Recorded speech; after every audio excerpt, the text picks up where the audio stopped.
विधानसभा reporter Hindi dictation गति 150 शब्द प्रति मिनट। Be ready 3, 2, 1 start.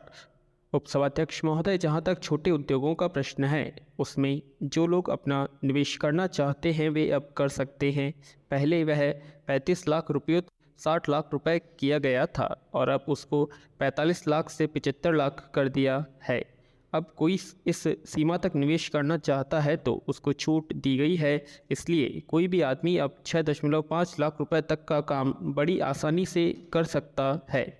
हमारी इस नई औद्योगिक नीति से निराशा का वातावरण बनने वाला नहीं है। पैरा।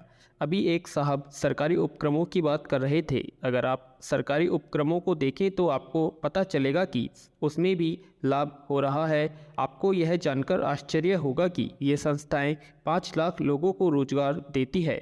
हमारे सार्वजनिक क्षेत्र में इतने लोग काम करते हैं। पिछले वर्ष में इनमें 100 करोड़ रुपया लगा था और 2001-2 में यह 120 करोड़ रुपए हो गया है। इसका नतीजा यह होगा कि अगले साल में 20% की बढ़ोतरी हो जाएगी। इस तरह से हमारे सार्वजनिक क्षेत्र उपक्रमों में किस तरह की हानि होने वाली है यह अवश्य ही है। हमारे जो सार्वजनिक उपक्रम हैं उनमें कहीं पर अनुशासनहीनता की वजह से, कहीं पर लगन में कमी होने की वजह से, दक्षता न होने की वजह से, श्रमिक समस्याओं की वजह से कुछ कठिनाइयाँ हो सकती हैं। इसमें हमारी थोड़ी सी बदकिस्मती रही कि हम अपने देश के नागरिकों में देशभक्ति और अपने देश को अपना समझने की अटूट आस्था पैदा नहीं कर पाए।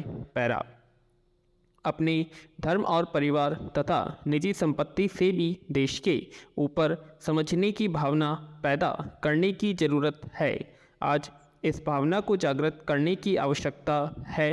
आज एक भय भी चल रहा है कि कोई भी उपक्रम हो या कोई सरकारी होटल हो, लोग समझते हैं कि अगर यह घाटे से चलेगा तो सरकार इसको ख़त्म कर देगी, प्राइवेट हाथों में दे देगी। एक तरह का भाव चल रहा है। मैं समझता हूँ कि इस डर की वजह से लोग वक्त पर आने लगे हैं और ठीक काम कर रहे हैं। इससे इन संस्थाओं को लाभ भी होगा। इसमें आपको थोड़ी होशियारी से कुछ लेना और देना पड़ेगा।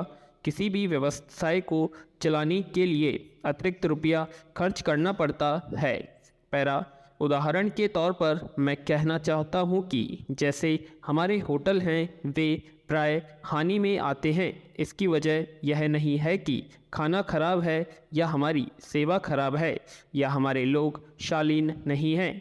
हमारे लोग अच्छे से अच्छे हैं, लेकिन हमारा अत्यधिक खर्च दूसरी चीज़ों पर होता है।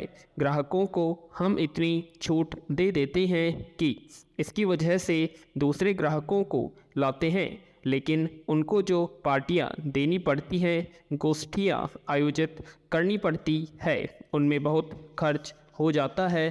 पैरा। उपसभाध्यक्ष महोदय, मैंने यह उदाहरण राष्ट्रीयकृत होटलों का दिया है। इनको हमारी सरकार को कुछ ज़्यादा रुपया देना होगा ताकि वे प्राइवेट लोगों से प्रतिस्पर्धा कर सके।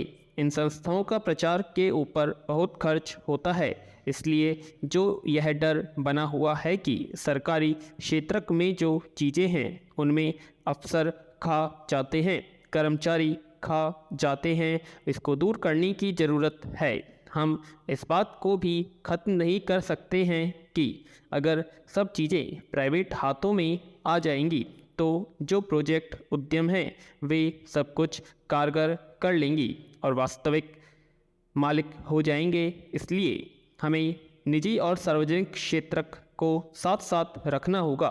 पैरा। आधार उद्योग अपने हाथ में रखे हैं। अमेरिका में पोस्टल और टेलीफोन यह भी सब निजी उद्योग के पास है। मैंने पिछले दिनों एक लेख पढ़ा था, उसमें था कि इसमें कितने ज़ोरदार तरीके से उसको दबाया हुआ है और वहाँ की स्थिति हमारे यहाँ से भी खराब हो रही है। इसलिए जो निजी प्रोत्साहन है इसमें केवल यह नहीं होना चाहिए कि बल्कि राष्ट्र और नागरिकों को यह उपलब्ध रहे, यह भी दृष्टि में रखना चाहिए। यह नहीं कि अगर हानि हो रही है तो निजी क्षेत्र को दे दो। हमें इस देश को संतुलन में चलाना है। हमें निजी और सार्वजनिक क्षेत्रकों को औद्योगिक पूरा होगा तभी देश आत्मनिर्भर हो सकेगा। हमारे साथ बहुत सारे देश आज़ाद हुए, वे कितने आगे बढ़ पाए, कहाँ उनकी आगे तरक्की हो पाई। हमारे देश की संस्कृति की बहुत प्रशंसा की जाती है। हमारी सभ्यता, हमारी संस्कृति, शिक्षा की बहुत प्रशंसा होती है, लेकिन अगर हम बारीकी से देखें तो यह हमारी प्रगति में रोड़ा है। पैरा समाज का जो वर्गीकरण है उसको देश के लिए, देश की प्रगति के लिए बहुत उपयुक्त नहीं समझता। यहाँ की काम के आधार पर आदमी छोटा और बड़ा हो जाता है। इसलिए जैसा मैंने कहा, जो हमारी रूढ़िवादी संस्कृति है, जो प्राचीन संस्कृति है, यह भी हमारी औद्योगिक प्रगति के लिए उपयुक्त नहीं है। इसमें यह भी कठिनाई है महोदय, मैं इसमें बहुत सारी चीज़ों में न जाकर कहना चाहूँगा। और जैसा कि अभी हमारे मित्र खादी इंडस्ट्री की बात कर रहे थे, वह यह कह रहे थे कि यह सबसे बड़ा उद्योग है जो रोजगार प्रदान करता है। मुझे खुशी है कि खादी और ग्रामोद्योग का जो गठन रहा है वह बहुत अच्छा रहा है और इस उद्योग ने लाभ कमाया है। अखबारों में आता रहा है, पत्रिकाओं के अंदर पढ़ने को मिला है कि खादी और ग्रामोद्योग को बड़ी भारी लाभ हुआ है, वह घाटे में नहीं है। आप जानते हैं कि मिल के मुकाबले उसका टिकना मुश्किल होता है, वह खूबसूरती उनमें नहीं, लेकिन खादी एक मिशन, एक जीवन, एक हिम्मत, एक भावना तथा एक बलिदान है। पैरा महोदय, स्वतंत्रता मिलने के बाद हर देश के सामने यदि कोई उत्तेजक एवं विवादास्पद प्रश्न उठा है तो वह भाषा नीति का निर्धारण और उसका सुदृढ़ता से कार्यान्वयन ही रहा है।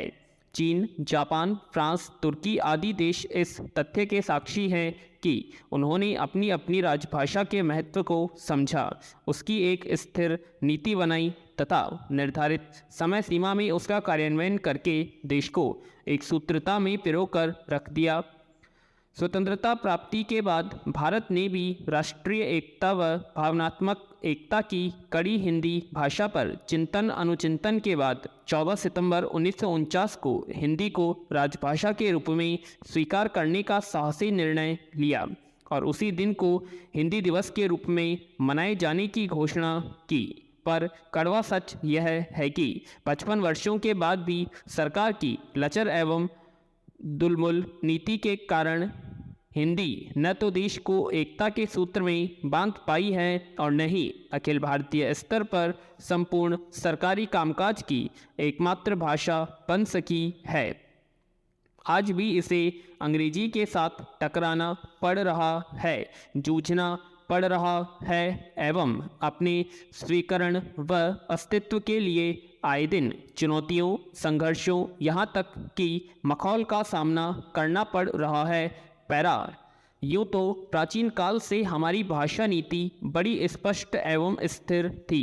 बोलियों और उपभाषाओं के होते हुए भी शिक्षा एवं सरकारी कामकाज के माध्यम के रूप में संस्कृत राजभाषा स्वीकृत थी, कार्यान्वित थी। बौद्धकाल में अपनी अटूट निष्ठा और उदारता से अशोक जैसे महान सम्राट ने पाली और प्राकृत को देश की राजभाषा के पद से सम्मानित करते हुए इन भाषाओं को उन्नति के शिखर पर पहुंचा दिया था। मुगल शासकों ने फारसी को राजकाज की भाषा बनाया और इसका खूब प्रचार प्रसार किया। मैकाले ने अपने अथक प्रयासों से ऐसी मजबूत अंग्रेज भाषा नीति बनाई जो 1947 तक ही नहीं बल्कि आज भी अपना वर्चस्व बनाए हुए है। इन ऐतिहासिक भाषाई प्रमाणों में एक अनुकरणीय तथा यह है कि राजभाषा नीति के बारे में प्रत्येक शासक एवं प्रयोगकर्ता के दिल में अमुक भाषा से प्रेम था और उसी भाषा में सोचने व कार्य करने की अटूट लगन थी। सवाल किसी भी भाषा को राजभाषा घोषित करने और उसे संविधान में सुरक्षित स्थान देने का नहीं है, इससे भी महत्वपूर्ण सवाल है उसे मन से स्वीकार करने का, उसे कार्य रूप में लाने और तत्संबंधी आदेशों, निर्देशों एवं अनुदेशों को निष्ठापूर्वक क्रियान्वित करने का। पैरा इतिहास गवाह है कि कमला पाश को भी भाषा नीति के प्रश्न में झकझोरा था। उसके हाथ में जब तुर्की शासन की बागडोर आई तो उसने अपने राज्य के उच्च अधिकारियों, शिक्षा सचिवों एवं शिक्षा शास्त्रियों को बुलाकर पूछा कि तुर्की भाषा के माध्यम से राजकाज चलाने में कितने वर्ष लगेंगे। उत्तर मिला कि कम से कम 10 वर्ष तो लगेंगे ही। कमला पाशा ने तुरंत आदेश दिया, विराम।